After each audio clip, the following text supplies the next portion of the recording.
Hi everybody. In video number 22 I compared roll crimping to star crimping, and if you watch that video you will see that I was roll crimping 12 gauge and that I could just hold the 12 gauge shell in my hand like that and then crimp on top. Now that's a wonderful idea until you are roll crimping something like little 410s, and at that stage you'll find that the you don't have the force to hold on to the 410 case without crushing it, and so it's very difficult to roll crimp these guys by holding on to them.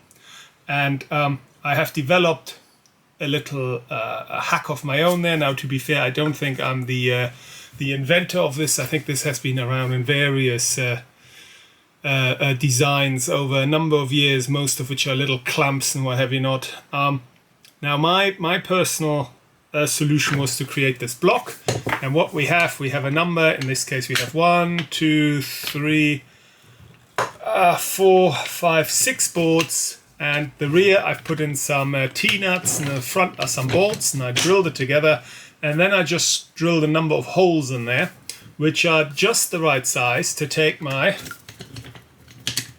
little 410 cases. And if I now screw this screw the bolts in like so, then basically the 410 cases are held in place while I roll crimp on them. Didn't take long to make this jigs. As a matter of fact, these boards are leftover blanks like this that I use for holding my various presses onto the bench. This is the previous generation that I have repurposed. So what I'll do is I'll get all this ready and then I'll show you how it works on the pillar drill.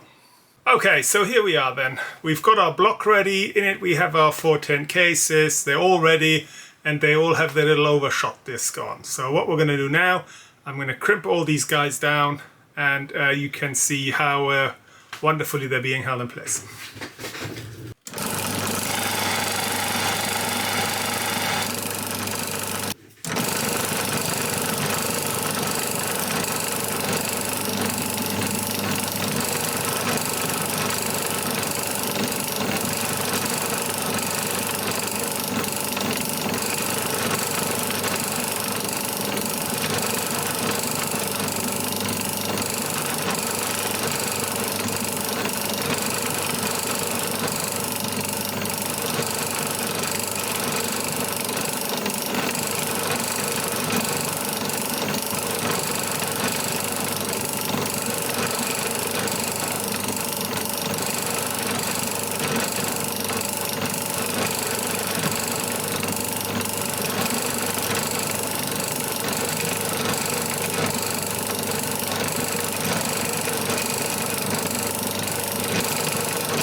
Okay, and done. Now, the only thing I would say, make sure that the pillar drill, the crimp die is not directly over the hole, so here the pressure of the case is being pushed down, ends up on the metal, because otherwise you run in danger that one of these is being pushed through. That is it. The only other thing I would say is you can use the end stop on your pillar drill up there to preset a certain depth if you want. I like to have mine run a little bit more organically. I don't mind if they're slightly higher or lower, just as long as I don't have any loose cases, any loose shot running around inside the case. That's really all I care for. I know that all the charges are identical, so I don't need to worry about that.